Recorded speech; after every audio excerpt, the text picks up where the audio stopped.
Hi, my name is Cecil Baumann, and I'm your host and the founder of the company Ganz in Bewegung. I'm a movement and Alexander technique specialist. My business serves holistic thinking people who want to improve their mind-body connection. Our interview session today is with Clare Maxwell, an expert in somatic education and a dedicated educator in the therapeutic fields. We are so excited to have her here, but before I bring her up, I want to share what I mean by mind-body connection. The Ganz in Bewegung system we developed includes 7 defining components of being human. For non-German speakers, the meaning of Ganz in Bewegung is the whole of you in motion, which includes your movement, your body, your surrounding, your experience, your emotion, your thinking, and it's all connected with your breathing.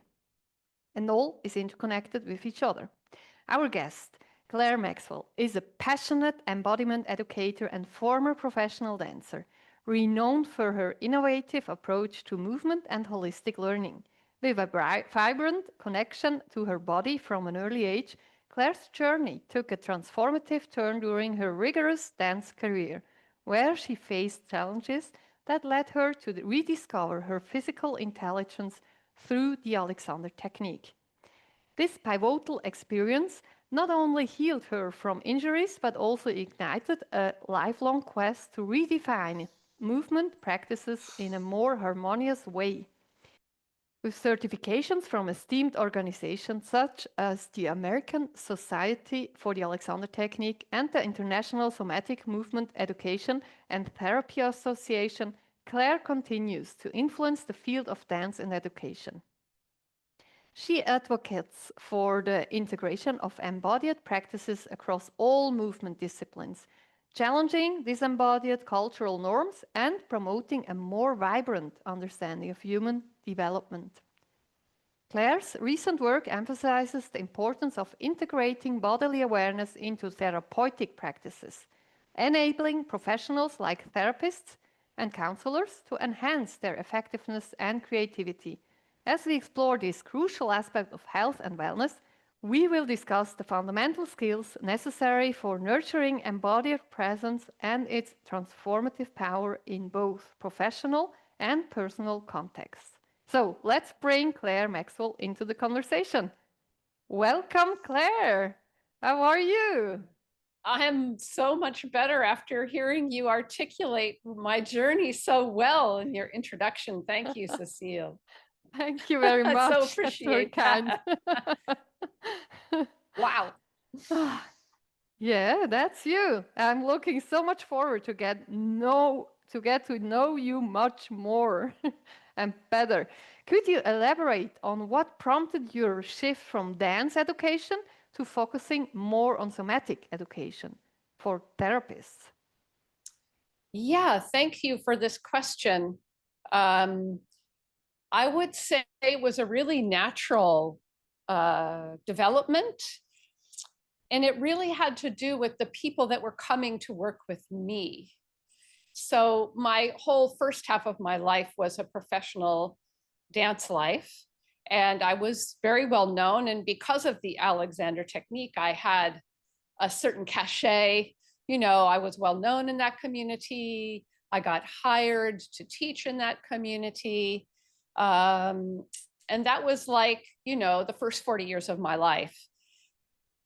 However, I think, I would need to say a little bit about what kind of dancer I was and why psychotherapists and people in the healing professions might have been interested. Because I wasn't just, I was really interested in modern dance and modern American dance when I was a child, was going through this mind-blowing phase of just incredibly different, innovative, new ways of moving, of looking at movement, of using movement to convey meaning. It was like you would go to a Merce Cunningham concert and your mind would just be blown. And this is what happened to me when I was a young person. So I thought that's what all dance was like. And I had some wonderful teachers when I was very young who didn't just teach me the technique, they taught me how to compose. Wonderful. So the technique was in service of composition and creativity. It would be more like jazz, like you learn the basic language of music so that you can make new sounds. You learn the rules so that you can break them. Mm-hmm. And the reason to break rules is to wake people up and to make the world a better place. So we were really dreaming big when I was a young dancer. I hope does that make sense? Yes, yes, I love it. Yes. So, and I think now I found, even though dance training has gotten a lot better than it was when I was young, I was working in a conservatory setting with actors, and I found, as I grew and developed as a teacher, I wanted more to do what Alexander Technique had done for me, which was to integrate me emotionally, physically. So I learned how to dance with shocking ease. I learned how to feel as well as move. I learned how to really be present as a human being in the dance, which had almost been trained out of me from overwork, overtraining. Mm-hmm. And I think this happens to a lot of people. We work so hard to learn the cognitive content of what it is we want to do to change the world, that we lose our bodies, you know. And so that had happened to me, and I had lost the joy. But in regaining my joy through working with the Alexander Technique and healing my body, I also opened up to all of my own suffering and healing that I needed to do. And I wanted to be a whole person. I didn't want to just be an instrument for some abusive choreographer or director. And so I started to claim my life. And so eventually I found that the kind of collaborative, holistic environment that I was longing for as a teacher wasn't existing where I was working. And so I really had to go out on my own and make my own business and really become a full private practitioner. So, and I don't have a master's degree here in the US, so it's hard for me to work in academia. I can work in it a little bit, but it's hard to get a job without the higher level degree. And I felt like I wanted to claim my movement expertise. So I went out into private practice, and the therapists were the kind of people that started to come. Yeah, interesting. Huh? That's interesting. And I think it's partly because, well, first of all, being a therapist, I think of them as like dancers of the heart. Yeah, You know, I love this. Can you say this again? Ah, dancers of the heart. yes. Really, Yes. they may not get to move their bodies much, Mm-hmm. but they are very similar to performers in that they are very courageous. They are willing to face suffering, to name the problems that need to be solved, to witness suffering that other people turn away from. So they're very courageous, and they're also often very sensitive. Mm-hmm. They're sensitive to that suffering, of course. And just like actors and dancers and musicians, I think sensitive nervous systems, sensitive organisms, sensitive beings, we need extra care, you know? Mm-hmm. And so therapists learn a lot about how to care for other people, but self-care is not woven into their training, as far as I can tell. Now, I haven't gone through that training and I'm not an expert, but my impression is that they were attracted to somatic practice for a couple of reasons. One, because they sit all day and their bodies were screaming in pain, so they need some help. And then secondly, because somatic practices are becoming more integrated in the therapeutic world, especially around trauma. So people are learning some of these tools. And what I've heard from young therapists is that they're shockingly effective. So one young therapist, for instance, just told me that their supervisor, so they're in the first 7 years of getting their clinical license, which is something they have to do here. Their supervisor, they had just finished their master's and, they BA and master's in psychology. And their supervisor was just slowly giving them these simple somatic tools that the supervisor had learned. So it wasn't even official training. It was just like a little, and they were like, all of a sudden, my clients are like moving through things that used to take a year, and they're moving through it in like 2 weeks or a month. Now, speed isn't always the goal, but these somatic tools are speaking for themselves. They're effective. But they're effective for the clients. But what about the therapists? Because the burnout rates are so high. So that's what I'm hearing anyway. And that's why they're seeking help, because they're emotionally exhausted, they're burned out, and they're looking for answers, Yeah.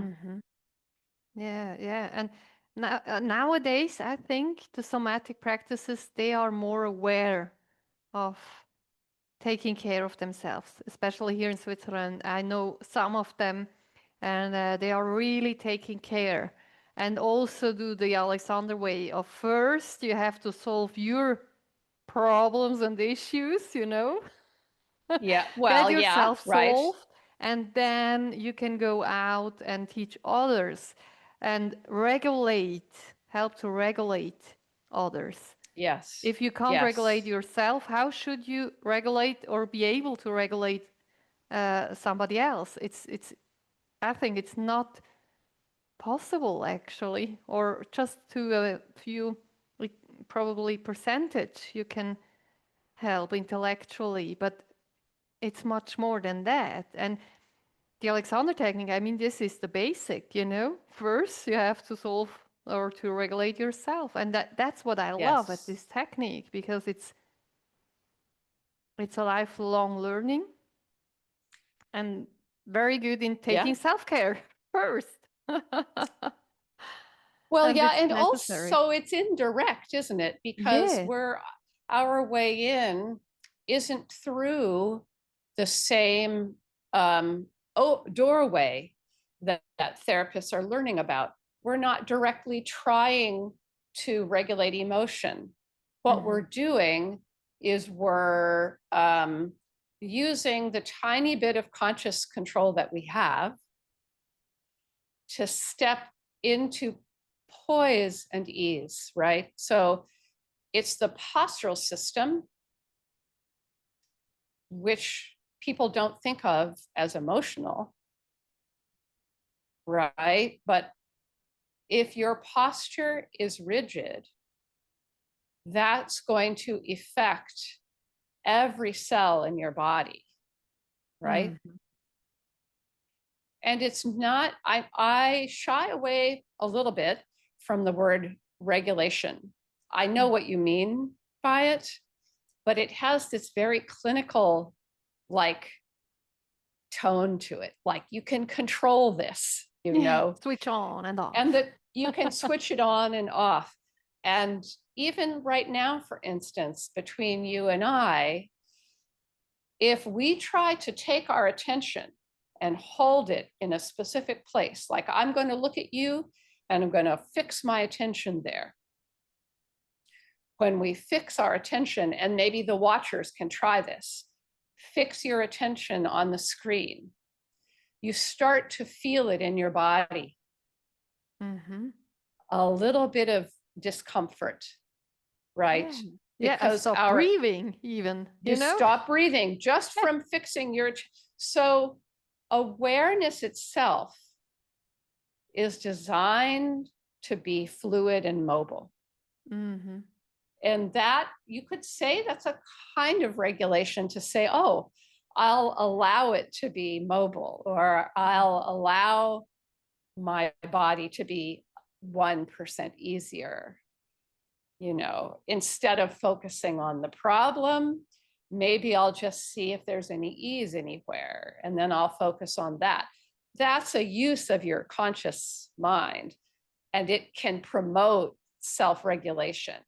But it's a little, I'm trying to demystify this, you know, I thought about this a lot in preparing to talk to you, because we know from studies that the therapist's presence is Mm-hmm. what does the healing. Yes. The quality of their presence. And then all of the cognitive frameworks help. They help create the space, but it's the presence that is so healing.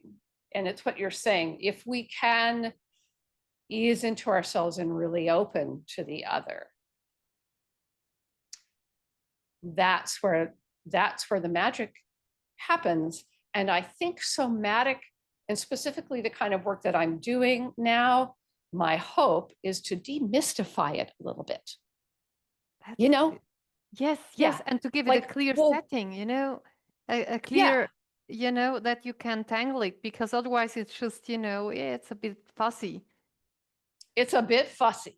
And when you're working, when you're paying attention, when you're in the healing space with somebody, you don't have time to be fussy. You've got No. 1% of your attention, you know? So you can just go, oh, like this would be one of my interventions. Okay. So you mentioned breathing is at the center of your beautiful framework, right? Mm-hmm. So when we're breathing, there's a lot going on when we're breathing. But there's this little vestigial organ that it has a nerve fiber that goes into your face, but it's vestigial, kind of like your appendix or something. Mm-hmm. Yeah. So the organ is still there, but it doesn't even have a cranial nerve anymore. I call it cranial nerve 0 because it doesn't That's connect to your interesting. brain. It's called the vomeronasal organ.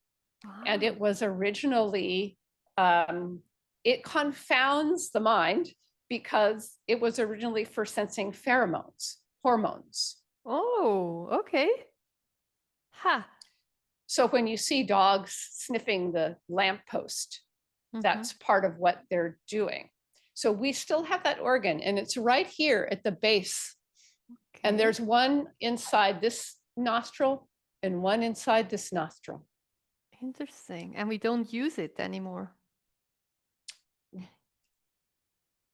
No, Probably not so much. I'm not sniffing on everything. Just if I don't think if it's good anymore to eat, then I get a bit closer. tell me more. What do you mean by that? If you have food and you don't know Yeah. if it's still good enough to eat, Oh, yeah, then you then you, sniff. Then you get like, that's right. is That's it right. is That's it right. still good for Yeah. me to So eat or every not? time, yeah, smell is like, so smell as a sense, every time we breathe, Mm-hmm. we're smelling. So this little vestigial organ there, you can drop your mind to that place and you can feel the air coming in. And every time you breathe, you're just, there's like, and there's this one, and then there is smell, which happens higher up here. Okay. Mm-hmm. So I Mm-hmm. have this little cup of coffee and I can smell it. And that information, if I want, I can get it every time I breathe. So we're always smelling, we just don't attend, Mm-hmm. but it's always there. Yeah, it's a good sense. It's a good sense. And breathing is big. It's a big thing to pay attention to. So if we think, oh, I should pay attention to my breathing while I'm with my client, Yeah. And it's you a little also bit too vague. yeah. And You it's know? also something like you say in Switzerland, you say, "Oh, I like to smell you." I don't know if this is also something you say in America or not, you know? It's like, No, I never heard I that. like That's really funny. It's I like really to smell funny. you. You say, "Oh, I like to smell you somehow," you know? It's, and you say like this person I don't like to smell. And it's really something with the smelling, like with the Oh, yeah. I like the person like sniffing, like the dogs. I think it's I from like early the age. Yes, I like the I like the vibe. We might say I like their vibe, Ja, right? ja, we stayed with the smelling. Ich rieche Yes, ihn gerne. Also that's right. ich mag ihn, ja, ist wirklich so. Ja, ja. It's interesting, huh? Yes. Well, and so that nerve, the nerve for smell from the olfactory organ, which is cranial nerve 1. So if you just know how to touch that with your imagination, you might not be smelling anything. But if you give 1% of your attention to that place, and in my courses, you learn where it is. So you can use your spatial intelligence. I know where it is. I can imagine what it looks like. I can see it. So you've done a little bit of that work, then it's accessible to you. And when Mhm. you need it, you know, oh, that nerve directly goes into my limbic system, into the core of my brain. So of all the nerves, that nerve doesn't go into the brain stem. It doesn't, the information doesn't get routed and processed. It just goes straight into your amygdala. If it's Wow. a Mhm. nasty smell, you're like, oh, Yes. and if it's Yeah, a nice smell, yeah, you that's right. need to be able to, so it's a really good one to be Mhm. able to touch with that tiny bit of attention that you have for yourself, you know? Mhm. Mhm. So if you have these specific tiny cues, you can begin to integrate self-care into moments where you are under demand and where your attention is holding a lot, you know? Yeah. So, So but so every sense and every nerve, we can use it to quote regulate. But when we say regulate, what we're talking about is we have this way in to this wild animal that is our body, you know, and mhm. we're going to care for that wild animal. That's more what we're saying, that I'm going to teach it how to sit, you know. And even when it's difficult, but even when we're in the role of professional, we are still a bit of a wild animal.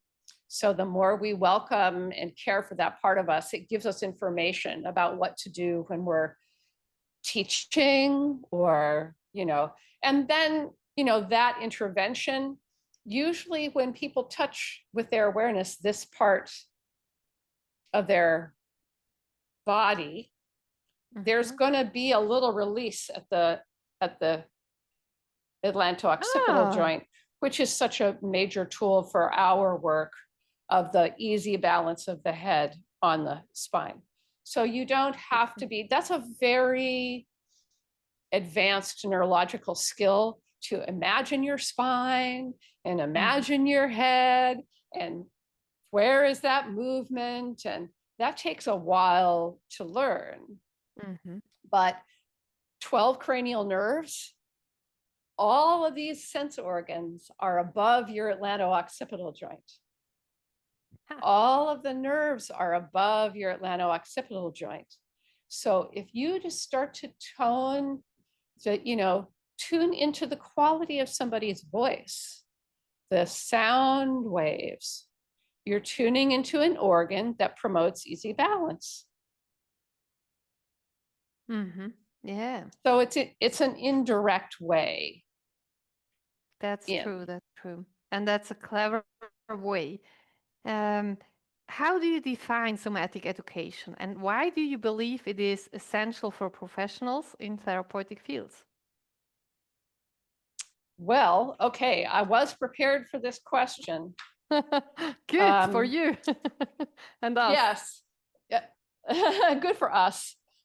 So somatic education, somatic, the word somatic, it just means of the body. So we can be free to use that word just to talk about the felt experience of our bodies. And it doesn't have to be a big, heavy intellectual thing. To me, somatic education has a very specific meaning, which is that, well, there's layers. One, we make space in the learning process for our feeling body. Mm-hmm. So you tell me the 10 main points of polyvagal theory. And by the time you've gotten to the second point, I'm no longer feeling my body and I'm not remembering anything that you said. So how about you tell me the first 2 points and then we explore them in movement or something. And then I get a chance to reflect on that and digest it physically, sensorially, emotionally, and maybe take a cognitive note. And then we move on. Then I'm going to remember it. Yes.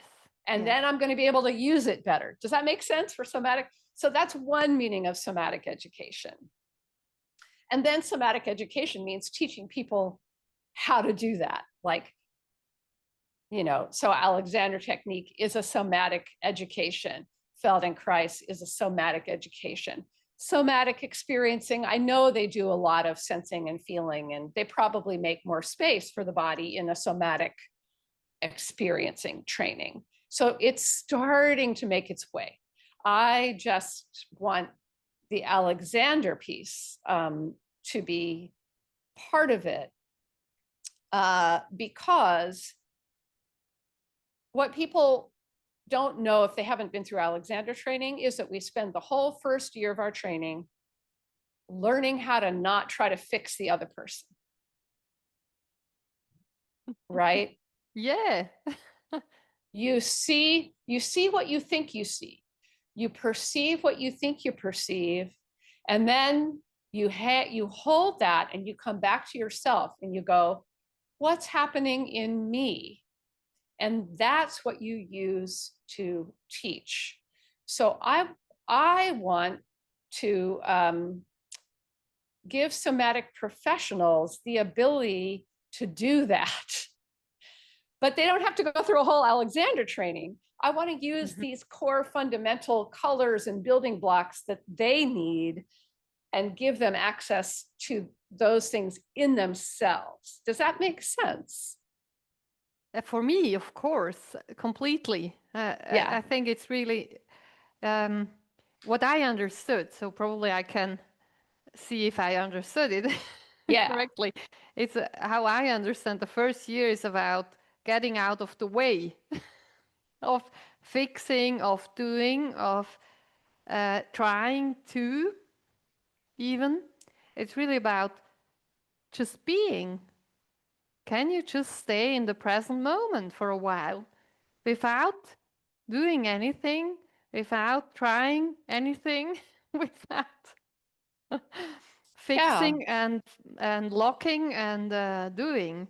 And that's quite the work. I mean, I was really struggling with this first year, and we had almost 3 years of. I mean, I had 2 years of this. We didn't work with anybody before the third year. So I was all 2 years just observing myself and am I doing anything? Oh, yes, okay. So can I let it go? Oh, well, good. And it needs quite a lot of time to be able to just be. Yes. And when you say, am I doing anything? That like self-observation has many layers, because tell me if I'm right. What you meant by that is, am I tightening? Am I pulling myself down? Am I bracing? Am I holding my breath? Have I done any of those things? Well, I think therapists are interested in all of those questions. They're, what am I feeling? What am I doing? How am I responding to this person? That's the information that you use to decide what to do next or how to respond. So they're familiar with this too, just not on the physical level. It's more the emotional level or the cognitive level, right? So when you bring in the physical level, then there's this second layer of, I shouldn't be feeling this. I shouldn't be doing this. I'm a therapist. I shouldn't be identifying with this person in front of me. I shouldn't be suffering the same that they are. Or all the things that I hear this a lot, like I shouldn't be this person and be doing this. I should be and a try better to person. fix, try to Yeah, fix like I myself should. during. Yeah, that right. And then you start to try to fix yourself. Yes, So yes. It's there's very so many helpful. layers to self-awareness. And I think that the physical layer, the pleasure right now that you could have just in feeling your body. This is one thing I use to explore the nervous system. Motor and sensory, just the flow. So if I move my hand, I get a feeling. There's a loop. So I can move my body to feel good. And it doesn't have to be a big movement, but I'm allowed. I'm not stuck. I don't have to fix myself. These are such basic things. But I think when you're learning a big, important cognitive framework with a long history and a lot of information and a lot of science, it's just so easy to forget these simple things. Yeah. As I said, I needed 2 years just to learn how to stay present without holding myself. Yeah. With a lot of tension and without interfering with my physical body. Just allow it to breathe. It's right. hard work, actually. It's not so easy. I think It's people think, oh, I neurological. can learn it in 1 week. Yeah, probably. It took me 2 years. Well, probably some people are geniuses. They can. Maybe. I haven't met Maybe. any. You tell me if you meet someone that can Yeah. build those skills. And then we're touching people. So not only are we aware of them in the space and their vibe and their smell and what they sound like, but then when we touch, we're getting all of this sensory information. And then the ante is upped, just that phrase, it's an idiom, American idiom, the demand. Yeah. The desire to fix arises again when you have more sensory information, right? Yeah. So, awareness is the magic. And there's so much nuance and color to it. And I want people to have those basic building blocks and not just the ones like the vagus. That's like so popular, the vagus. The vagus is only one of 12 cranial nerves, and they all have something to offer as a resource. Yeah. And to deal with the stimuli, there are so many stimuli around us. As you said, we have 12 cranial nerves with sensory inputs. We get inputs all the time. We are overwhelmed with input. And how to create a framework that it's healing for our clients. It's like composing a dance piece. It's like seeing who is talented in what and how can you compose that all is matching and they can develop and show the best out of them. Right. What works for them? Yes. How are they put together? Yeah. And how can you use the building blocks that everybody has to find out how are those building blocks put together for them? Not how should they be and what did I learn in school, but what's here in front of me. And that's why having building blocks is so empowering, I think. Yeah, that's very clever. Yeah. You mentioned that many trauma-based somatic practices are learned from a cognitive standpoint. How do you see this affecting the overall effectiveness of these practices? Maybe it's not fair to say that somatic therapy is not effective, just that it could be more effective. You know, because if it wasn't so effective, I don't think it would be so popular. Yeah. Yeah. There's a lot of people are like, they don't understand why polyvagal stuff works, but it does. They don't understand why EMDR, which is eye movement desensitization reprocessing. Yeah, the reprocessing. Like, why does it work? They haven't been able to figure out, but people who practice it know that it works for their clients. I think there's work to be done in educating therapists who are using these techniques about the fundamental building blocks so that they can figure out more about why they're working. Because they're the ones on the front lines doing the work. And I'm really interested in that anyway. And in the beginning of somatics as a field, somatics was a body awareness, just awareness of what's going on. But it also had to do with movement, mindful movement. And because of our culture being so brain-centric, that became mindfulness. And the movement got taken out. Yeah. You know? Only here. Only here. So can we put it back? And in terms of therapists in general being resourced and how somatic trainings could help them, just to walk it back to say, let's just be honest. It's a really hard field to be in. There's a lot of suffering. Yeah. There's a lot of systemic injustice. People who are suffering mental breakdowns are being pathologized for being normal human beings in unjust and difficult circumstances. So therapists are witnessing all of that, and you can't just fix that with the somatic practice. No. You know, you can't just two people together in a room solve all those problems. So how can we care for the therapists and help them bridge? Most therapists I've spoken to have some self-care tricks. You know, if they've survived past their first 7 years, they know how to go out dancing and have fun, how to leave work, how to have good boundaries, ethical boundaries. They try, but if they're going to have open hearts, they're still going to be prone to burnout. And what I see is that the joy and the fun gets separated out from the work.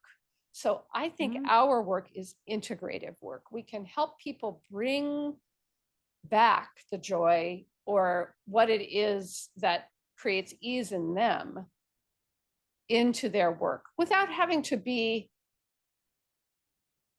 talking about that, but they can embody it for themselves while they're working. They don't have to separate it out. Performers call it breaking the fourth wall. Never heard about that. Yeah, the audience is just sitting there looking at you, and you're pouring your heart out on the stage, and like you really want to walk through that fourth wall and bring them in. How do you do it? How do you do it? Great. How do you really change them? How do you affect them? There's all kinds of tricks that performers have for that. But this is what I think we need to do in our healing practices is stop trying them. Yes, to save also. You know, you have to first care for yourself and save yourself. Save yourself first. Keep yourself safe while you're working with somebody that doesn't feel safe, you know, because it's always an exchange happening. And what you say about the boundary, it's also the body language. You know, we imitate, we feel the pain, we with all our senses, we can get overwhelmed very quickly. So always to come back to yourself. And stay with yourself while you're with others. Like, as you said, the integrated way is also a self-saving tool. You save yourself. You save yourself. And just by doing that and being present, you're helping everyone. Yes, it's a Yeah, win-win. Actually, it's fantastic. But I it's want to go deeper. Can you explain how your cranial nerve sequencing course specifically addresses the challenges faced by therapists? all of the things that I think might be missing from training are there, right? So we're learning the fundamental anatomy physiology, the nerve, the sense organ. We're learning where it is in the body. Where is your organ of smell? It's if you put your finger up here between your eyebrows and maybe like an inch, 2/3 of an inch in, there's a little ethmoid bone there, and the nerve sits right on top of that, and the tendrils go down into your nostrils. So they're spreading. So every time you breathe, there are these little tendrils, and each tendril is designed to feel one particular chemical. And all the tendrils communicate with each other. They get together and they put it all together and they send it to your limbic system. And they go, this unique smell that's happening right now. And it takes no effort on your part. You can just to breathe, you're doing this, right? So now you know where it is and it's alive in your imagination. This is what we don't have time to do when we're looking at a book. Mm-hmm. So you travel into your body with your imagination. This is something that dancers have made a part of their training. We transform our body based on the information, you know? Yeah, the quality. And then what we receive, and then we start to move and investigate from that place. Mm-hmm. And that is unique to each individual, the way they might be prompted to move, the quality of their movement. So it's so not like a dance class. You don't have to move like everybody else. It's online, your camera is off. You find out for yourself, how would I move if I was allowing that part of me to guide my body? And we do that with all 12 cranial nerves. Wow, that's So amazing. you've got 4 nerves for your eyes. You've got 4 nerves just for your tongue, which is an incredible organ. You've got your vagus, which is for everything on the inside. It's just very specific ways to tune into your own resources. So that's what I'm offering, and the time to explore them. So next time you pick up a book and it says vagus nerve, you have a whole body of practice to bring to that information. And you have your own practice to bring to the table when you are watching your clients and seeing how they're moving or what's going on, so that you're not just interpreting from an intellectual place, Mm-hmm. but you too have explored that part of yourself physically as well as cognitively. Does that make sense? Yes, completely. That's what I'm trying to provide. And as I've designed the course, the first time I did it, it was a weekend retreat. Whoa. Amazing. Nerves. But it was a lot of, yeah, it was like, whoa. So we were all like, whoa. So the course I just finished, did 2 nerves a week. Mm-hmm. We still found that we didn't have enough time for reflection. So next time I run it in the fall, it's going to be 12 weeks, 1 nerve a week, plenty of time to absorb the factual information, the visual information, to practice with it and reflect. Mm-hmm. And then what I do is I host group practice sessions for anyone who's taken the course, so that they can just practice together, traveling through in sequence all together, because that is very special. But the first time you do it, it's too much. Yes, You know? it's a good way. One after the other, then all together. Exactly. It's like directions, only there's 12 of them. And it gets to be a Yeah. practice that you can do when you need it. So I do encourage everyone that works with me to have dedicated practice time for themselves. Always. That's how you integrate. You don't necessarily have to try to integrate it into your practice. You can bookend, right? You can do a little bit of practice before you start with your clients, and then you can, at the end of the day, you can do a little bit of practice and bookend, and just that will start to affect how you're Yes. doing what you're doing. You don't have to try directly, you know? Yeah. It should be fun. Yes, with fun we learn easier, quicker, and it's much easier to integrate new habits of thinking and experiencing the world. Especially when it's self-care, right? Yeah, it can be so much fun, isn't it? I love it. Yeah, here's the little secret. Oh. So, how do you envision integrating self awareness skills into traditional therapeutic frameworks? That's what I'm trying to figure out Okay, by good. doing, yeah, by doing these trainings, because I don't know where this information is going to be most useful. I think it's foundational. So I think it would be great if it was at the beginning of psychotherapeutic trainings. There are certain forms of training that are very friendly to the body embodiment work. And I think a lot of this is happening in different psychotherapeutic training schools. But again, I will say, not as fundamental as it could be, not as simple, you know what I mean, as it could Yeah. be. Yeah. So that's my vision, but I don't know how to do that yet. Yeah. So Best I'm just is. building these practice groups for individual therapists who Yeah. maybe, you know, it's like, it doesn't have to be a $6,000 training. You know what I mean? It could be more affordable. It can be with a smaller commitment and then a practice group. And there's a lot of evidence that one of the keys to fighting burnout is peer-to-peer support. Yeah. So what I'm beginning to think is that peer-to-peer practice groups and mutual supervision groups might be a good place for this to be taught, so that it's not blown up into another giant thing, that it's just known as a self-care tool that people can learn relatively quickly.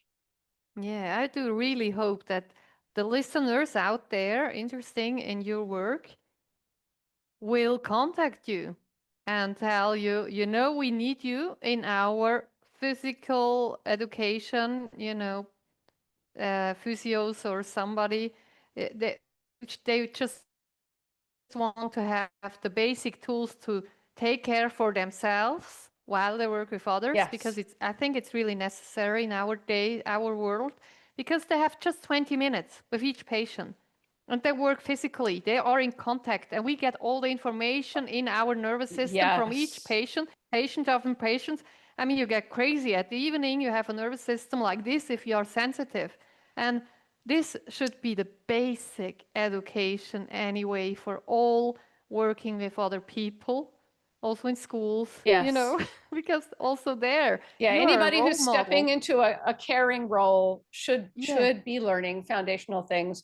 And I'm interested in the psychology, the field of psychology, partly because I'm still trying to integrate myself emotionally. I'm still trying to learn.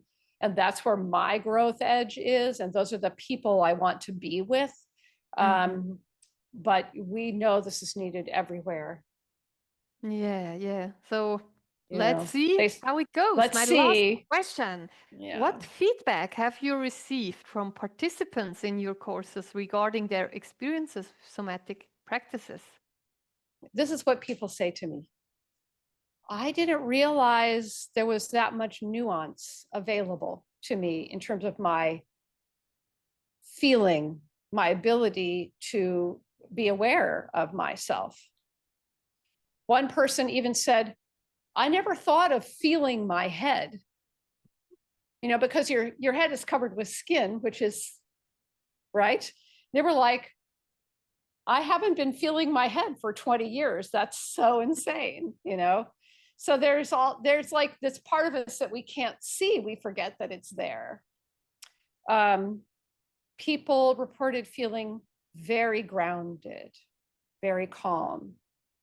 So that, again, that mysterious presence that we long for is just there. Yeah. What else? I'm just going to read a quote. When I finished the practice, this was like after doing one nerve, I had no need to do some of my listening habits, like crossing my legs. Something happened in my whole system that made me stop fidgeting. I thought that was really interesting. Like that kind of calm that you can't force yourself. You can make yourself sit still. But when you need to move or fit, you know what I mean? It's not good to suppress that. So it's tricky. I hadn't realized that just by paying attention to my tongue without telling it what to do could free up my voice and my breathing so much. And then there was a lot of people in this last course talking about kind of a tender state of surrender, realizing that we can't stop feeling, right? That there's always a flow, and we don't have to try to force it to do anything. It's just something we can tap into, the flow, instead of dissociating from it or shutting it out. So I think that's a big struggle, that people are surprised that they can feel their body and pay attention to somebody else at the same time. So those are just some of the things. Oh, this is wonderful. Finally, if there's one takeaway you'd like our audience to remember about embodied learning, what would it be? Oh, this one, this basic one of just move your body a little bit to feel.